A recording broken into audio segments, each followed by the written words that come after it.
श्री गोवर्धन नाथ की जय हो।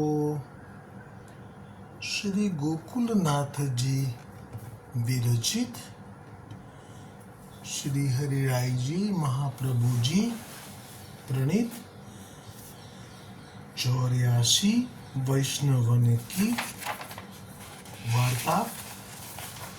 वार्ता क्रमांक 82 परमानंद दास स्वामी को जो अधूरो હતો तामे कल यहाँ तक आयो હતો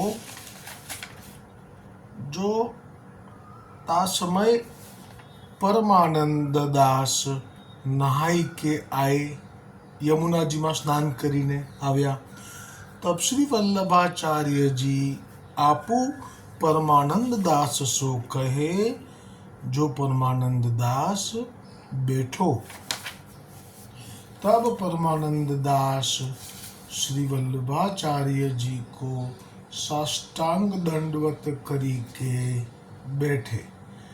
पाछे श्री वल्लभाचार्य जी आप भीतर पधारी भोग सराय के परमानंद दास को बुलाई के श्री नवनीत प्रिय जी की सन्निधान कृपा करी के नाम सुनायो। ता पाछे ब्रह्म संबंध करवायो। पाछे श्री भागवत दशम स्कंद की अनुक्रमणिका सुनाई। હવે શ્રી ગઈકાલે ત્યાં સુધી પ્રસંગ આવ્યો હતો। હવે આજે ભાગવતની અનુક્રમણિકા શ્રવણ કરાવી તે ઉપર ભાવ પ્રકાશ કરતા શ્રી હરિરાયજી મહાપ્રભુજી શ્રી ગોકુલનાથજીની કૃપાથી કહે છે सो ताको हेतु यह है जो प्रथम परमानंद दास सो श्री आचार्य जी ने कहो जो कछु भगवद लीला वर्णन करो। तब परमानंद दास ने बिरह के पद गाए हते। पाछे श्री आचार्य जी आपू परमानंद दास सो कहे जो बाल लीला गाओ। सो ताको हेतु यह है जो बाल लीला श्री नंदराय जी के घर की लीला है सो संयोग रस है। सो एक बार संयोग होय ता पाछे विरह फल रूप होय।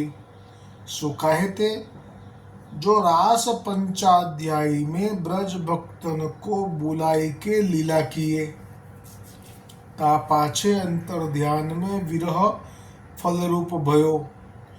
तासो भगवान कहे यथा धनो लब्ध धने विनष्टे तंचिंतया। जैसे धन पाई के धन जाए तब धन को चिंतन बहुत होई। सो पहले श्री वल्लभाचार्य जी आपू कहे जो बाल लीला गाओ। क्यों जो अनुभव करी के विरह को ज्ञान बेगी फले।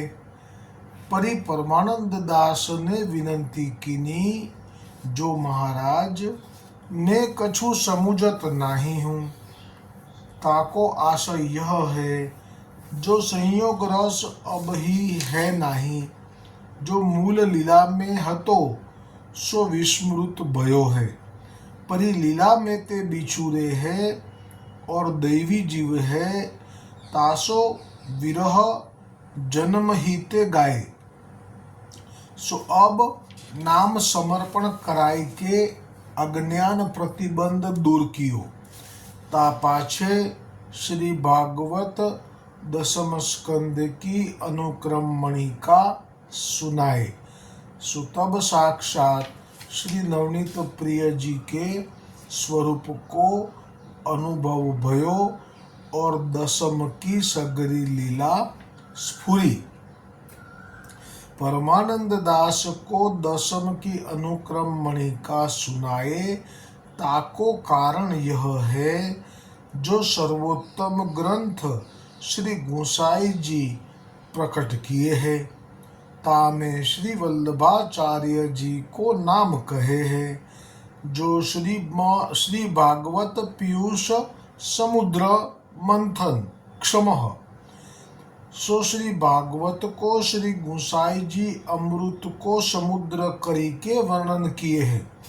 सो श्री आचार्य जी आपू अनुक्रम मणिका द्वारा श्री भागवत रूपी समुद्र परमानंद दास के हृदय में स्थापन कियो, तैसे ही प्रथम सूरदास के हृदय में अनुक्रम मणिका द्वारा श्री भागवत रूपी समुद्र स्थापन कियो हतो।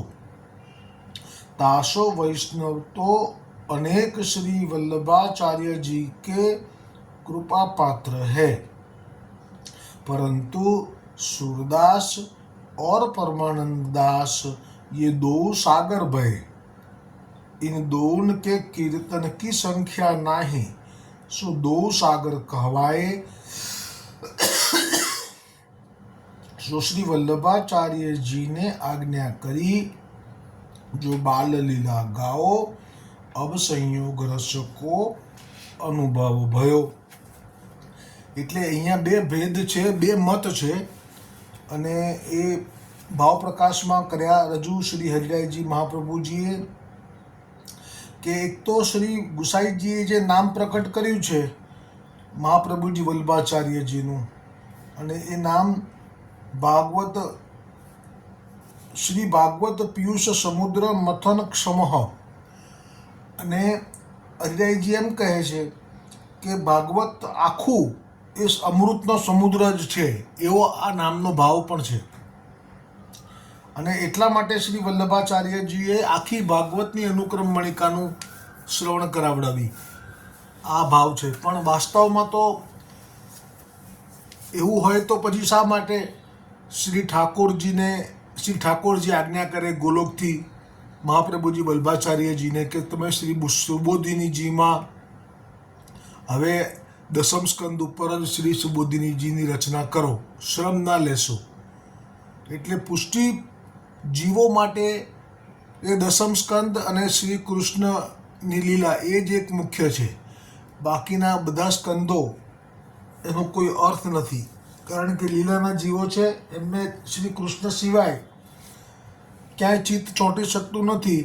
અને એટલે જ તો શ્રી હરિરાયજી મહાપ્રભુજીએ શિક્ષાપત્રમાં કહ્યું છે શ્રી ગોકુલનાથજીની પ્રેરણા અને કૃપાથી કે ભાગવતજીના બીજા જેટલા અવતારો છે, રામચંદ્રજીનો, કપિલ ભગવાનનો વગેરે, નરનારાયણ ભગવાનનો વગેરે, તો એમનું શરણું લેવાથી કોઈ દૈવી જીવોનો ઉદ્ધાર થઈ શક્યો નથી। એટલે તો મહાપ્રભુજી વલ્લભાચાર્યજીએ સ્વયં પ્રગટ થવું પડ્યું। એટલે ભાગવત અત્યારે જે 12 સ્કંદની અનુક્રમ મણિકા શ્રવણ કરાવી, અને પહેલાં સુરદાસજીને, એની પાછળનો મૂળ ભાવ તો આ જ હતો કે જે તે બ્રહ્માંડમાં પૂર્ણ પુરુષોત્તમનું પ્રાગટ્ય થાય તો ત્યાંના પણ જે અવતારો થયા હોય તેને પણ માન આપવું, એની પણ કાણી રાખવી, આ એક વિવેક થયો। પણ મૂળ તો, અને બીજો પણ પ્રસંગ છે જે શ્રી ગુસાઈજીને ના સેવક નંદદાસ જ્યારે એમને પણ તુલસીદાસજી જેવો જ મનોરથ થયો કે હું પણ રામચરિત્ર માણસ મારા ભાઈ તુલસીદાસજીએ લખ્યું તો હું પણ એક ભાગવતજી વ્રજ ભાષામાં લખું। તુલસીદાસજીએ અવધ ભાષામાં લખ્યું છે, એટલે કે સાદી ભાષામાં, જેથી બધા લોકો પણ એને પામી શકે। તો એવો જ મનોરથ નંદદાસજીને થયો, તો નંદદાસજીએ પણ ભાગવતજી પ્રથમ સ્કંદથી લઈને 12 સ્કંદ સુધી વ્રજ ભાષામાં રચના કરી। અને તે વખતે વ્રજના જે પંડાઓ અને જે ચોબાજીઓ હતા, જે કથા કરનારા હતા, એ લોકોએ વાંધો પાડ્યો, કારણ કે હવે એમની કથા સંસ્કૃતની સાંભળવા કોઈ જાય નહીં, બધા વ્રજ ભાષામાં બેસી જાય। આમની કથા કોઈ પણ ગાવા બેસે વ્રજવાસી કે કોઈ પણ, તો વ્રજ ભાષામાં હોય એટલે બધા ત્યાં જ જાય। તો શ્રી ગુસાઈજી પાસે ફરિયાદ કરી કે આ તો અમારી રોજી છીનવાઈ ગઈ। ત્યારે જે ગુસાઈજી આજ્ઞા કરી નંદદાસજીને, બસ એમાં આ જ આજ્ઞા કરી કે પંચાધ્યાય, રાસ પંચાધ્યાય અને જે આપણું પુષ્ટિ લીલાનો જે પ્રસંગ છે એટલો રહેવા દો, બાકી બધોય તમે જન્મમાં પધરાવી દો। અને નંદાસજીએ આજ્ઞાનું પાલન કર્યું છે, આ પ્રમાણ છે। એટલે હવે આ જે ભાવ છે તો આટલો જ છે કે આ મોટા ભગવદીય સુરદાસજી અને પરમાનંદ દાસજીથી ભાગવતજીના અનેક અવતારો ઉપર પણ પદ થાય તો એ કાની પણ રહેવી જોઈએ. આ અહીંયા બ્રહ્માંડના વિષ્ણુ ભગવાનના અવતારોની એક વિવેક છે. અને બીજું કે એ પદ સાંભળતા જ જે વૈષ્ણવો મર્યાદામાં ભળી ગયેલા હતા એમને આ સાંભળતા જ તરત ખેંચાણ થાય અને શ્રી વલ્લભના અથવા વલ્લભ કુલના શરણે આવી શકે. હવે तब परमानंद दास जी ने श्री आचार्य जी के आगे बाल लीला के पद गाए. હવે કૃપા થઈ ગઈ અને અનુક્રમ મણિકા શ્રી વલ્લભ જ્યારે શ્રી મુખથી શ્રવણ કરાવે એટલે જ્યાં શબ્દો પ્રગટ થાય અને એની સાથે જ નંદાલયના દર્શન થવા લાગે, જેવી રીતે સુરદાસજીને થવા લાગ્યા હતા. અને જે પદ આપણે રાખ્યું હતું સુરદાસજીએ, ત્યારે શ્રી વલ્લભે શ્રી મુખે આ વચન ઉચ્ચાર્યા હતા कि सूरदास ये पद तो ऐसो लग रहे हो जैसे तू नंदालय के समीप बैठो है और वहाँ नंद उत्सव हो रही है. तो श्री पहलो पद છે રાગ આશાવરી. माहिरी कमल नयन श्याम सुंदर झूलत है पलना, बाल लीला गावती सब गोकुल की ललना, लालन के अरुण तरुण चरण कमल नख मणि राशि ज्योति, कुंचित कच भंवरा कृति लर लटके गज मोती, लाल अंगूठा गही कमल पानी मेलत मुख माही, अपनो प्रतिबिंब देखी पुनि पुनि मुसिकाही, रानी जसुमती के पुण्य पुंज निरखी निरखी लाले, परमानंद स्वामी गोपाल सुत स्नेह पाले. એટલે આમાં પલનાનું પણ પદ છે જેમાં ઠાકોરજી પલનામાં ઝૂલી રહ્યા છે અને ત્યાં સાથે ઊભી રહેલી બધી વ્રજની ગોપિકાઓ ઠાકોરજીની બાળ લીલાઓનું અવગાન કરી રહી છે, ગાન કરી રહી છે. લાલન કે અરુણ તરુણ ચરણ, ઠાકોરજીના ચરણ કમલ કેવા છે તો કે છે લાલાશ પડતા છે અને કોમળ છે, અને નખ મંદી રાશિ, અને આપના ચરણના જે નખ છે એ જાણે કે મણિઓની રાશિ એટલે કે મણિઓનો સમૂહ છે એવો એમાંથી જ્યોતિરૂપી પ્રકાશ પ્રગટ થઈ રહેલા દર્શન થયા છે પરમાનંદ દાસજીને. કુંચિત કચ્છ ભંવરાકૃતિ લર લટકે ગજ મોતી, અને ગજ મોતી એટલે એ મોતીની લર લટકી રહી છે આપના, અને લાલ અંગૂઠા ગહી કમલ પાણી મેલત મુખમાહી, આપ આપનો જ અંગૂઠો ઠાકોરજી આપ આપનો જો પગનો અંગૂઠો કે હાથનો અંગૂઠો એ આપના મુખમાં આપ પધરાવી રહ્યા છો એવા દર્શન થયા.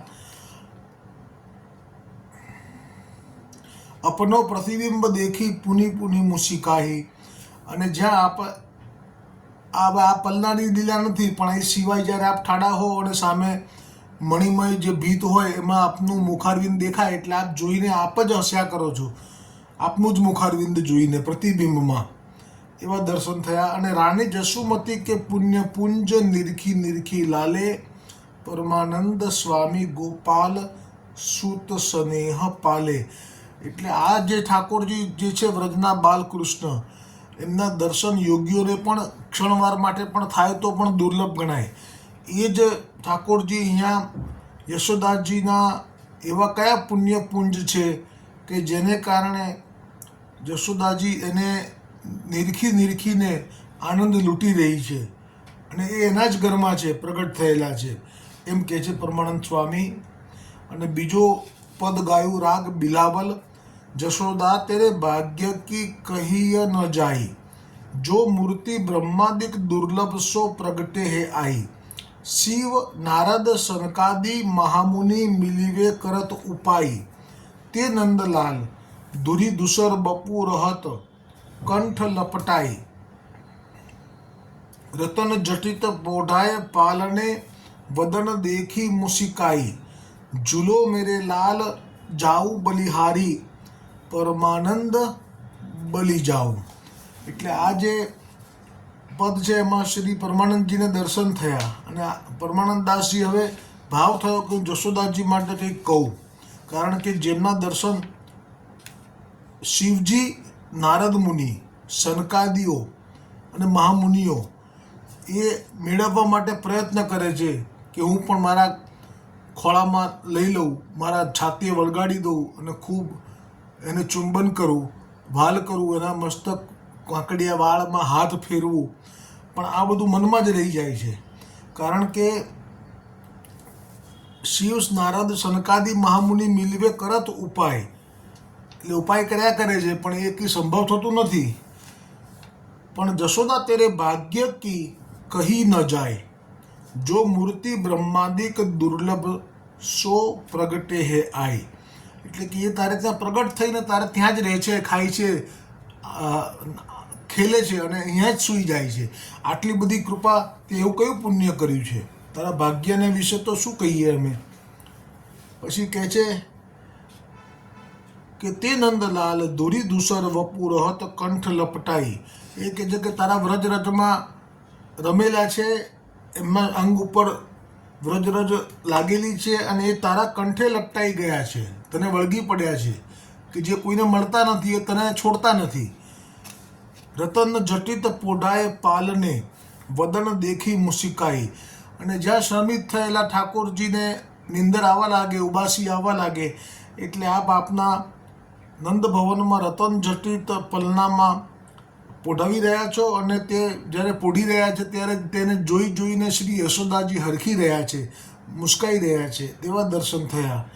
અને ત્યારે યશોદાજી શું કહે છે ઠાકોરજીને, ઝૂલો મેરે લાલ જાઉં બલિહારી પરમાનંદ બલી જાઉં.